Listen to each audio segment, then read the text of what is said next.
Namaste. Today this video is about ఏంటంటే మనము script అనాలిసిస్ని చేద్దాం. అంటే మూవీ స్క్రిప్ట్ అనాలిసిస్. చిరుత అనే మూవీ 2007లో రిలీజ్ అయినట్టుంది. రామ్ చరణ్ గారు, హీరోయిన్ గారి పేరు నాకు రామ్ చరణ్ గారిది డెబ్యూ మూవీ. అశ్విని దత్ గారు ప్రొడ్యూస్ చేశారు. మణి శర్మ గారు సంగీతాన్ని అందించారు. పూరి జగన్నాథ్ గారు కథ, స్క్రీన్ ప్లే, దర్శకత్వం, మాటలు అన్నీ చేశారు. ఆ సినిమాని మనం ఒక వ్యూవర్గా అట్ ద సేమ్ టైం అలా ఆల్రెడీ ఎగ్జిస్టింగ్ సినిమాలని మనం బేస్ చేసుకుని ఎలాగా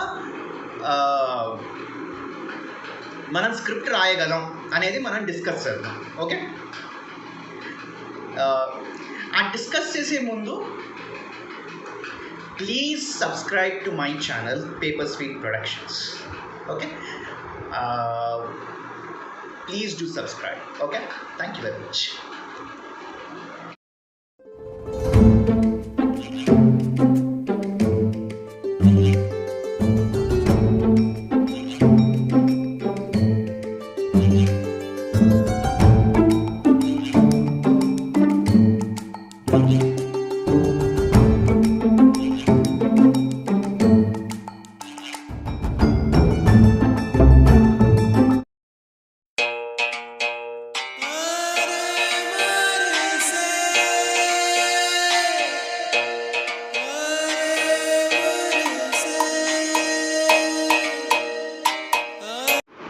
ఓకే, సో ఇప్పుడు చిరుత మూవీలో మనం బేసికల్గా ఏంటంటే చిరుత మూవీ అది 2 hours 20 minutes కూడా లెంత్. మీకు కావాలంటే యూట్యూబ్లో కూడా ఉంది, చూడండి. బేసికల్గా ఫస్ట్ మనము చేయాల్సిన పని ఏంటంటే స్టోరీ లైన్ ఏంటి అని చెప్పి ఆలోచించడం. అంటే మనము బేసికల్గా మనం ఏమింటున్నాము, పూరి జగన్నాథ్ గారు బ్యాంకాక్ వెళ్తారు, పటాయా వెళ్తారు, అక్కడ ఒక 7 రోజులు కథ రాసుకుంటారు, తర్వాత డైలాగ్స్ రాసుకుంటారు, వస్తారు. కొంతమంది 7 రోజులు రాస్తారు, కొంతమంది సంవత్సరాలు రాస్తారు, కొంతమంది ఇట్లా ఉంటుంది, రైట్? కానీ easiest way of script analysis, script రాయడం ఎట్లా అంటే ఫస్ట్ ఒక ఐడియా రావాలి మనకి. ఆ ఐడియా ఏంటంటే it should be only 1 line, maximum 2 lines. ఇప్పుడు చిరుత ఉంది. చిరుత ఏంటి, ఒక అన్యాయం జరుగుతుంటే ఎదిరించిన ఒక బాధ్యతతో కూడిన ఒక సామాన్యమైన పౌరుడిని చంపేస్తే తన కొడుకు తన తండ్రిని చంపినందుకు ఎలాగ పగ తీర్చుకుంటాడు ఆ విలన్ మీద అనేది మాత్రమే కదా, అంతే, ఇంకేం లేదు. అంతే కదా. ఆటో డ్రైవర్, ఒక ఆటో డ్రైవరు ఎదిరిస్తాడు, అన్యాయం జరుగుతుంటే ఎదిరించి పోలీసులకి పట్టిస్తాడు విలన్ని. ఆ విలన్ వచ్చి కోపంతో ఆ ఆటో డ్రైవర్ని చంపేస్తాడు. ఆ ఆటో డ్రైవర్ కొడుకు పెద్దగా ఎలా పగ తెచ్చుకుంటాడు. అంతేకాకుండా తన ఫ్యామిలీ గురించి ఏం చేస్తాడు, ఎంతవరకు వెళ్తాడు. తన తల్లి చావు బతుకులో ఉంటుందని అంటే చెయ్యని తప్పుకి, చెయ్యని నేరానికి జైలుకి వెళ్ళాడు. ఓకే, తన తండ్రిని చంపేసినందుకు చిన్నప్పటి నుంచే లేదా ఒక ఊహ తెలిసినప్పటి నుంచి ఆ విలన్ ఎవరు అని చెప్పి కనుక్కుంటూ వెళ్ళి, ఓకే, బ్యాంకాక్లో ఉన్నాడు, ఇక్కడున్నాడు, అక్కడ ఉన్నాడు అంటే ఆ సెటప్ తర్వాత, కానీ ఎక్కడున్నాడో వెతుక్కుని ఏం చేశారు, వెతుక్కుని చంపాడు. ఈ మధ్యలో rich poor girl, poor bye rich girl కథ, లవ్ స్టోరీ కథ నడుస్తూ ఉంటుంది. అవన్నీ తర్వాత ఎడిషన్స్, అంటే అవి ఉండాలి, అవి ఇంపార్టెంటే, ఆ సీన్స్ కూడా ఇంపార్టెంటే, కానీ ఎడిషన్స్. అంతేకాక ఇందులో ఒక బాధ్యత ఉంది చిరుత. ఎందుకు, మెగాస్టార్ చిరంజీవి గారి కొడుకుగా లాంచ్ అవుతున్నారు కనుక మెగాస్టార్ చిరంజీవి గారి మీద ఉన్న ఆ ఎక్స్పెక్టేషన్స్ ఇప్పుడు మెగా పవర్ స్టార్ అయ్యారు రామచంద్ర. కానీ ఆ టైంలో వచ్చినా సరే పేరు ఫ్యాన్స్ ఇచ్చినా సరే ఆ ఫ్యాన్స్ ఎక్స్పెక్టేషన్స్ని రీచ్ అవ్వాలి కాబట్టి ఓకే, ఖైదీ సినిమాలో ఎలాంటి ఫైట్లు చిరంజీవి గారు చేశారో అలాంటి ఫైట్లు మ్యాచ్ అయ్యేలాగా ఫైట్లు ఉండాలి. అందుకే చూడండి చాలా మటుకు బ్లాక్ కలర్ బనియన్ ఉంటుంది, మామూలు జీన్స్ ఉన్నా సరే మళ్ళీ ఖైదీయే గుర్తు రాకూడదు, కానీ కానీ మ్యాచ్ అయ్యేటట్టు ఉండాలి. ఓకే, దాని తర్వాత డ్యాన్సులు, చిరంజీవి గారు డ్యాన్సులు ఎక్సెప్షనల్గా చేస్తారు కాబట్టి డ్యాన్సులు బాగా ఉంటాయి. ఓకే, సో మనం నెక్స్ట్ సెషన్కి వెళ్ళే ముందు ఒకసారి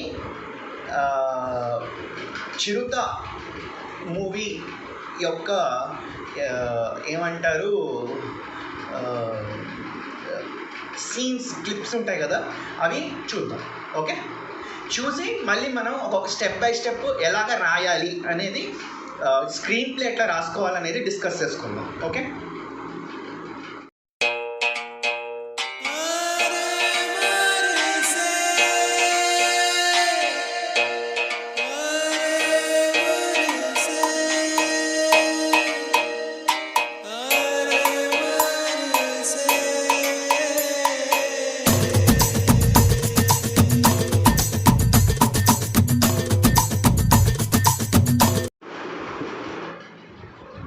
ఓకే నా ఇప్పుడు మనం క్లిప్స్ కొంచెం చూసాం కదా, స్క్రీన్ షాట్స్.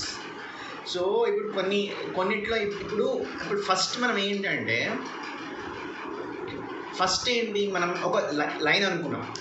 ఓకే, తన తండ్రిని చంపేస్తే బేసిక్ సినిమా లైన్ ఏంటంటే చిన్నగా తన తండ్రిని చంపేస్తాడు అన్యాయంగా. సో హీరో ఎలా విలన్ మీద పగ తెచ్చుకుంటాడు, అంతే కదా, ఇంకేం లేదు. కానీ ఇక్కడ ఏంటి, హీరో తన ఫ్యామిలీని ప్రొటెక్ట్ చేయడానికి ఎంతవరకు వెళ్తాడు అనేది కూడా ఉంది. అక్కడ హీరో క్యారెక్టరైజేషన్లో ఒక ఇంటిగ్రిటీ అనేది నిలబడుతుంది. సో చెయ్యని నేరాన్ని నెత్తి మీద వేసుకొని అమ్మని బతికించాలనుకున్నాడు. ఓకే, తర్వాత అమ్మని వెతుక్కుంటూ వెళ్ళాడు జైలు నుంచి బయటకు వచ్చాక.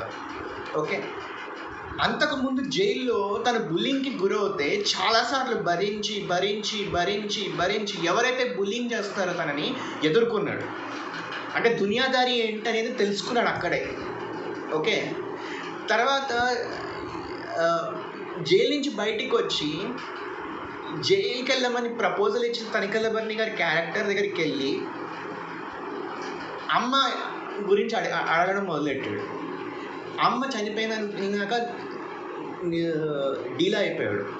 డల్ అయిపోయాడు, కానీ మళ్ళీ గట్టిగా స్ట్రాంగ్గా ఉన్నాడు. తర్వాత ఉద్యోగం సంపాదించడం గురించి అని చెప్పి ట్రై చేశాడు. దాని గురించి బ్యాంకాక్లో ఉద్యోగాలు ఉంటుంది, పాస్పోర్ట్ కావాలని చెప్పి పోలీస్ కమిషనర్ గారితో కొంచెం చనువు ఉంది కాబట్టి, మంచి ఒక రెప్యుటేషన్ ఉంది కాబట్టి తన దగ్గరికి వెళ్ళి తెలుసుకుందాం అని చూశాడు. ఓకే, తర్వాత ఏంటి, ఈ లోపల హీరోయిన్ని కలిశాడు యాక్సిడెంటల్గా, ర్యాష్గా డ్రైవ్ చేస్తూ ఉంటే. ఓకే, హీరోయిన్ని కలిసి లవ్ అట్ ఫస్ట్ సైట్ పడిపోయాడు. పడిన వెంటనే ఆ సాంగ్లో తన కేపబిలిటీస్ని కూడా ప్రూవ్ చేసుకోవాలి. హీరో అంటే ఇక్కడ సినిమాల్లో హీరో క్యారెక్టర్ కాదు, హీరోగా నటిస్తున్న యాక్టర్ తన కేపబిలిటీస్ని ప్రూవ్ చేసుకోవాలి. అక్కడ డాన్సింగ్ స్కిల్స్ని ప్రూవ్ చేయాలి. సో ఆ డాన్సింగ్ స్కిల్స్ని ప్రూవ్ చేసేలాగా సాంగ్ యమహో యమ ఏం ఫిగరో ఆ సాంగ్. ఓకే, మీకు స్క్రిప్ట్ అనాలిసిస్తో పాటు మామూలుగా ఒక సినిమాలో ఒక హీరోని ఎలా ప్రొజెక్ట్ చేయాలి అనేది ఉంటుంది చూడండి, అది నేను ఒక వ్యూవర్గా అర్థం చేసుకుంది మీతో నేను షేర్ చేస్తున్నాను. ఓకే, నెక్స్ట్ సీన్ ఏంటి, పాస్పోర్ట్ వచ్చాక బ్యాంకాక్ వెళ్తాడు. బ్యాంకాక్కి వెళ్ళి ఉద్యోగం చేసి ఇంగ్లీష్ మాట్లాడుతాడని తెలిసాక గైడ్గా ఉండడానికి ట్రై చేస్తాడు. గైడ్గా ఉండడానికి చేస్తే చాలా బాగుంది, ఏదో పనికి వస్తామని తెలిసాక, ఓకే యు గెటింగ్ మీ, ఈ లోపల హీరోయిన్ తన ఫ్రెండ్స్ గ్యాంగ్తో టూరిస్ట్గా వచ్చిందని రియలైజ్ అయ్యాక మళ్ళీ ఆ ప్రేమ ఇంకా వెళ్తుంది. ఓకే, కానీ తర్వాత హీరోయిన్ రిచ్ కాబట్టి పొగరు ఉందని తెలిసాక దూరం నుంచి చాలా ఇష్టపడటమే బాగుంది దగ్గరికి వెళ్ళడం కన్నా అని చెప్పి, ఓకే ఎందుకో పిచ్చిగా నచ్చలేదు సాంగ్. ఓకే, ఈ మధ్యలో బ్యాంకాక్లో కొంచెం ఇల్లీగల్గా ఉండే ప్లేసెస్లో వెతకడం మొదలెడతాడు సీక్రెట్గా హీరో. ఎందుకు, ఆ విలన్ క్యారెక్టర్ ఎవరైతే ఉన్నారో ఆశిష్ విద్యార్థి గారి క్యారెక్టర్ కానీ ఇంకెవరిదైనా క్యారెక్టర్ కానీ తనని వెతకాలని. ఎందుకంటే తన చిన్నప్పటి నుంచి రగిలిపోతున్న జ్వాల పగ తీర్చుకోవాలనే కసి ఉంది కాబట్టి.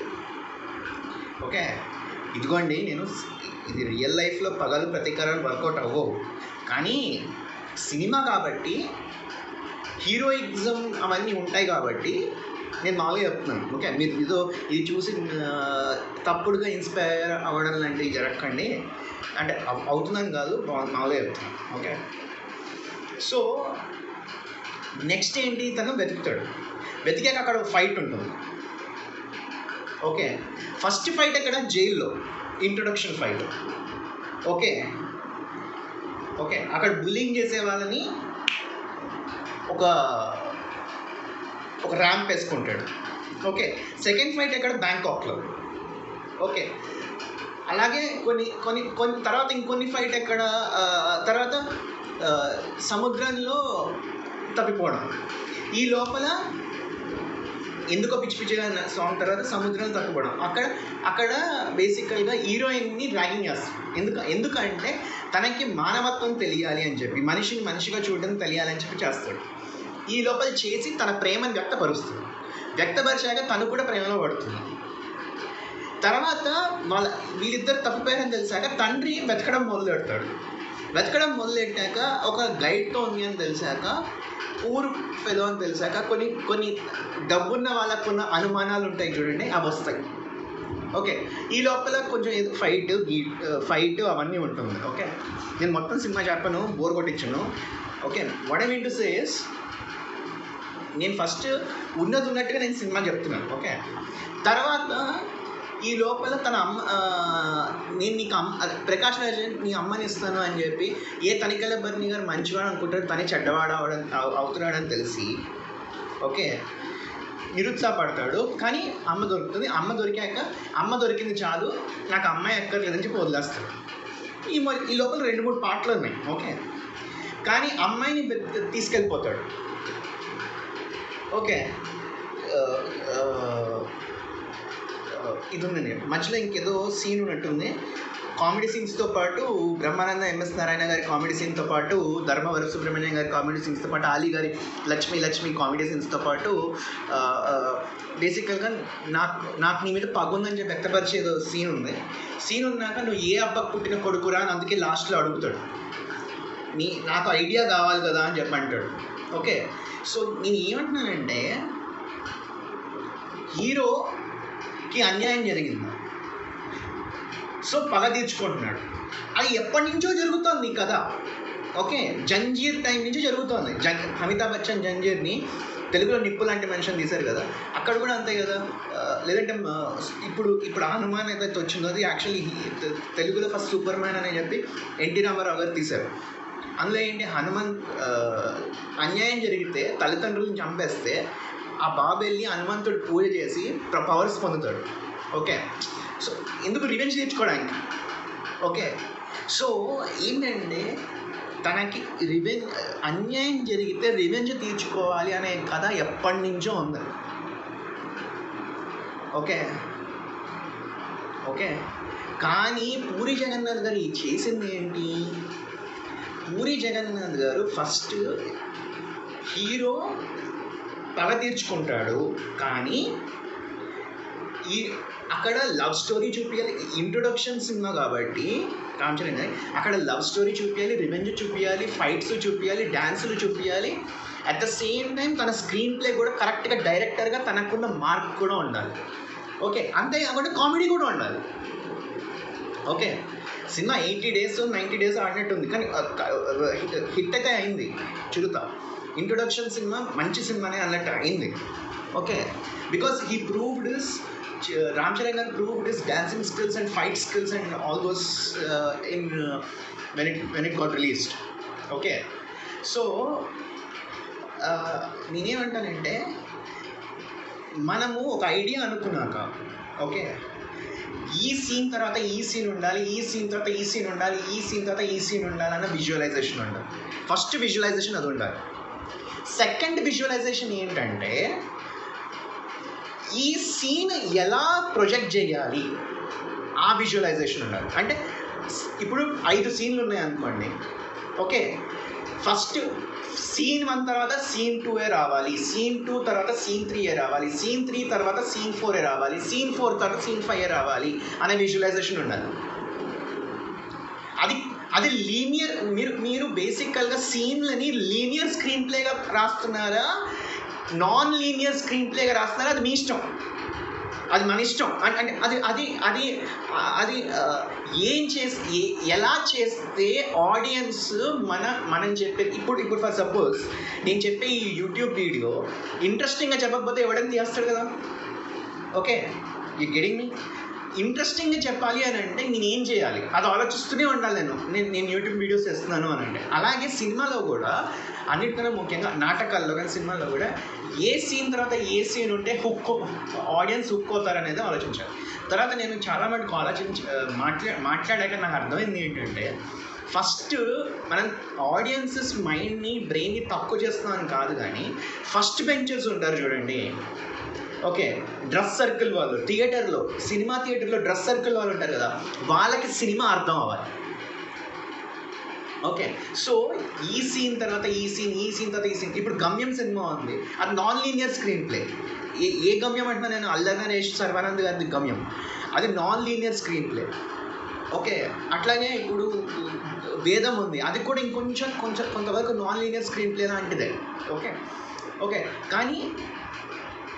కానీ ఇది ఉంది చూడండి చిరుత, ఇది completely linear screenplay. Okay, completely linear screenplay. So scene 1 తర్వాత సీన్ 2 రావాలి, ఇది లీనియర్. సీన్ 2 తర్వాత సీన్ 3 రావాలి, సీన్ 3 తర్వాత సీన్ 4 రావాలి, సీన్ 4 తర్వాత సీన్ 5 రావాలి. ఈ విజువలైజేషన్ ఉండాలి. దాని తర్వాత సీన్ 1ని ఎలా ఉండాలి అంటే, ఇప్పుడు ఫర్ సపోజ్ ఎన్టీఆర్ గారు ఒకలా ఫైట్ చేస్తారు, ఏఎన్ఆర్ గారు ఇంకోలా ఫైట్ చేస్తారు. సో ఒక యాక్టర్కి తగ్గట్టుగా మీరు డైరెక్టర్ కాబట్టి, లేదంటే మీరు స్క్రీన్ ప్లే రైటర్ కాబట్టి, ఓకే ఏంటంటే మన స్క్రీన్ ప్లే స్క్రిప్ట్ అనాలిసిస్ చేస్తున్నాం కదా, సో ఎలా నటించాలనే విజువలైజేషన్ ఉండాలి. దాన్ని మనం మంచిగా కమ్యూనికేట్ చేయగలగాలి. ఓకే, సో ప్రతి సీన్ ఎలా కమ్యూనికేట్ చేయగలగాలి. ఓకే, చేశాక ప్రతి దారాన్ని కుట్టాలి. అర్థమైందా? ప్రతి దారాన్ని కుట్టాలి. సో ఫస్ట్ సీన్లో తండ్రి ఎదిరిస్తాడు, సెకండ్ సీన్లో ఎదిరించినందుకు అన్యాయంగా బలైపోతాడు. తన తండ్రి చచ్చిపోవడం, తన తల్లి చావు బతుకుల్లో ఉండడం చూసి తన కొడుకు ఎలాగైనా సరే, పెద్దగా అయినా సరే, ఎప్పుడైనా సరే నేను పగ తెచ్చుకోవాలని చెప్పి పట్టుదలతో ఉంటాడు.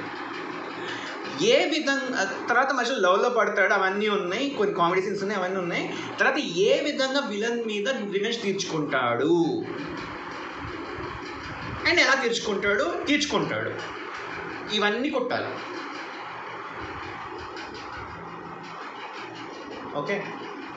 ఓకే, సో సీన్ విజువలైజేషన్ ఉన్నప్పుడే, ఆ సీన్ బ్యాక్డ్రాప్ ఉన్నప్పుడు, ఇప్పుడు ఫర్ సపోజ్ ఫస్ట్ సీన్లో ఏంటి, ముగ్గురుంటే చాలు. ఒక వర్షం, ఒక ఆటో డ్రైవర్, ఒక విలన్, ఒక మంచి సోషల్ వర్కర్ అండ్ విలన్ ఇద్దరు మనుషులు ఉంటే చాలు. ఏదో ఒక విధంగా అక్కడ ఆ సీన్లో ఏంటి, ఆటో డ్రైవర్కి డైలాగ్ ఏంటి, ఆటో డ్రైవర్ అన్యాయం జరుగుతుంటే ఎదిరించి, ఏరా నువ్వు నన్ను ఆపుతావా, పత్రికలో నన్ను రాసి ఆపేస్తావా అని చెప్పి చంపబోతూ ఉంటే, ఏం చంపేస్తున్నావు ఏంటి అని చెప్పి తను వచ్చి ఏదో ఒక విధంగా పట్టుకుని పోలీస్ అని అనడం, ఇది డైలాగ్, ఇది ఫస్ట్ డైలాగ్.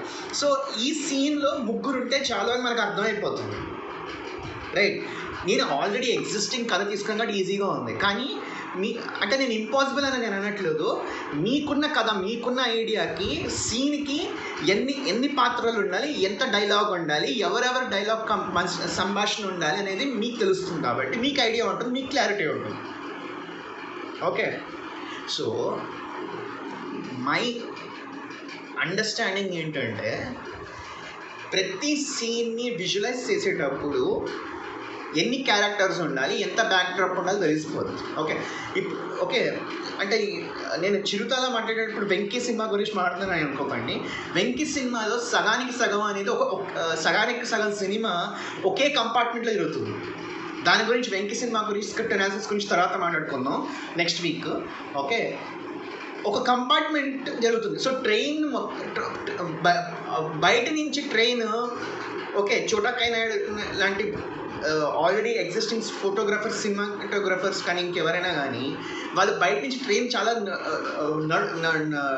రైల్ వెళ్తోందన్నట్టు చూపిస్తారు, కానీ లోపల చూపించే ట్రైన్లో ఏంటంటే ఒకటే కంపార్ట్మెంట్ చూపిస్తారు. ఒకటే కంపార్ట్మెంట్లో 60 మంది ఉంటారు అంతే కదా. ప్రతి ట్రైన్లో 60 సీట్లే ఉంటాయి కదా కంపార్ట్మెంట్లో, రైట్. అందులో ఆల్రెడీ ఎగ్జిస్టింగ్ దాని ఏమంటారు ఇంపార్టెంట్ క్యారెక్టర్స్ 10 ఉంటాయి. Hero friends, heroine father, AVS గారు, బ్రహ్మానందం గారు, దాని తర్వాత కొంతమంది క్యారెక్టర్ ఆర్టిస్టులు, మాస్టర్ భరత్, ఇట్లా కొన్ని ఉంటాయి. ఓకే కానీ మిగతా క్యారెక్టర్స్ ఏంటంటే సైడ్ జూనియర్ ఆర్టిస్టుల లాగా వాళ్ళు జస్ట్ కూర్చోడానికి మాత్రమే ఉన్నారు అక్కడ. మామూలుగా ఒకడు కూర్చుని పేపర్ చదువుతాడు, ఒకడు కూర్చుని ఏదో ఛాయ్ అమ్ముతాడు, ఇట్లా ఉంటుంది. సో ఏంటి ఆ సీన్స్లో ఇంతే ఉండాలని ఒక క్లారిటీ వచ్చేస్తుంది. అట్లాగే మీరు రాసిన సీన్కి ఏమి ఉండాలి అనే క్లారిటీ మీకు వచ్చేసింది అనుకోండి, అప్పుడు మీకు అర్థమైపోతుంది, oh these are the important characters, these are the side characters, these are the props అని చెప్పి మనకు అర్థమైపోతుంది. వీటి మధ్యలో సంభాషణ రాయాలి, దాన్ని కమ్యూనికేట్ చేయగలగాలి, ఎక్స్ప్లెయిన్ చేయగలగాలి. ఓకే ఆన్ సెట్స్లో. Okay so I hope okay I narrated rightly, narrated కాదు, I explain my understanding of ఏమంటారు ఎలా కుట్టాలి, ప్రతి సీన్ బై సీన్ ఎలా కుట్టాలనేది. ఇది కొన్నిసార్లు బడ్జెట్ రెస్ట్రిక్షన్స్ వల్ల దీనివల్ల కూడా సీన్ని స్పాట్ ఇంప్రూవైజేషన్ చేయడం అవన్నీ చేయడం కూడా ఉంది. ఓకే కొన్నిసార్లు అంతంత అవసరమా అని చెప్పి అది కూడా ఉంటుంది. ఓకే నేను ఇప్పుడు చిరుత మూవీని తీసుకుని చెప్పాను, అది హిట్ అయింది. కానీ నేను హిట్ మూవీనే చెప్పాలని లేదు, ఫ్లాప్ మూవీనే చెప్పాలని లేదు. ఎందుకంటే చాలా మటుకు కొన్ని హిట్ మూవీస్ క్లాసిక్గానే ఉన్నాయి, కొన్ని హిట్ మూవీస్ మర్చిపోయాం, కొన్ని ఫ్లాప్ మూవీస్ క్లాసిక్ అయ్యాయి, కల్ట్ క్లాసిక్ అయ్యాయి కొన్ని ఫ్లాప్ మూవీస్. ఇప్పుడు చంద్రలేఖ అనే మూవీ ఉంది, సినిమా రిలీజ్ అయ్యి ఫ్లాప్ అయింది.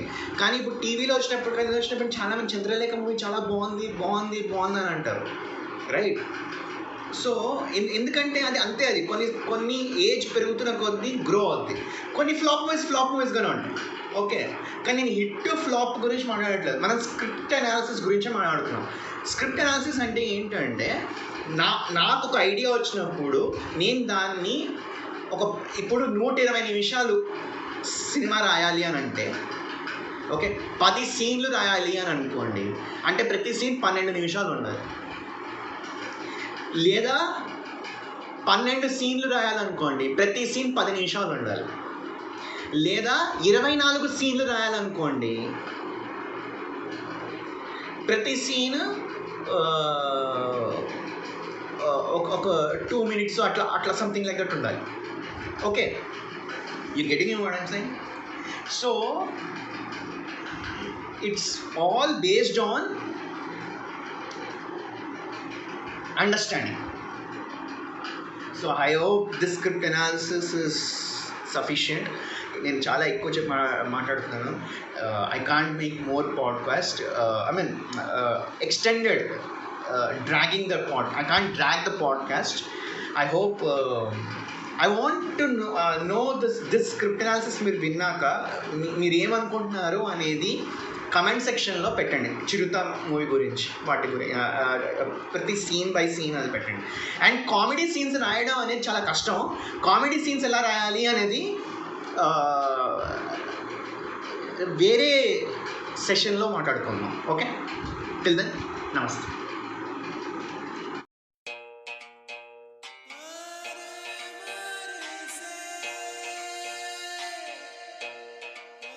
Hi, welcome to Pepper's Fish Productions. For more videos like this to binge watch, hit like, share, subscribe button.